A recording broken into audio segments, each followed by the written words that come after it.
Alright, everybody, today we're gonna be talking about John Bon Cash. I messed that up. Okay. Johnny Cash, also known as the Man in Black, was a country artist from the 50s to early 2000s. You may recognize him from songs such as I Walk the Line, Ring of Fire, or A Boy Named Sue. And he's had a pretty interesting career. He first rose to fame in 1957 when he released Johnny Cash and His Hot and Blue Guitar. What a great name. It is so creative.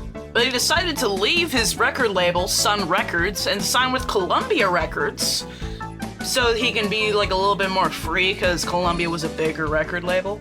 And he went on to have a large string of hits throughout the 60s, like Ring of Fire. I fell into a burning ring of fire.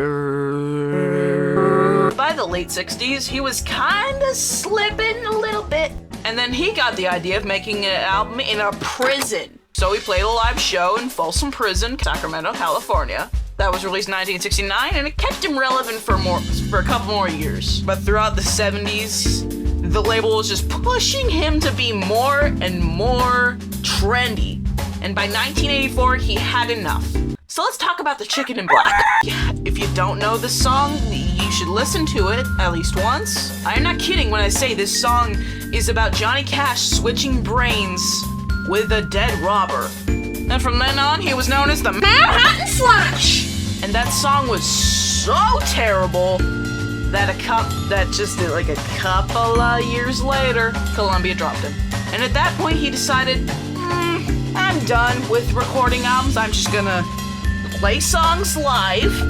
He did have some success with the Highwaymen, but he had an itch to get back in the studio. Like that one on your back you just can't quite get. Until a show in 1992, when our favorite studio mixer came along, Rick Rubin, and he decided, hey, I want to sign this dude. He doesn't deserve an early sunset. Johnny was hesitant to sign with a rap rock record label, but he did. And he made the American recordings. That got him right back into the light. Some really good songs came out of these albums, like his cover of Rusty Cage, originally by Soundgarden, the criminally underrated cover of One by U2, and of course, Hurt, originally written by Nine Inch Nails.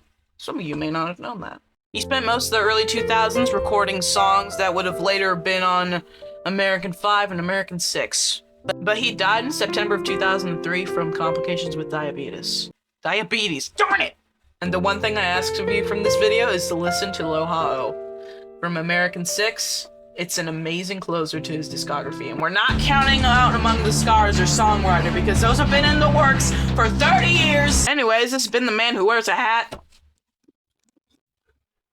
Can you listen to my music, please?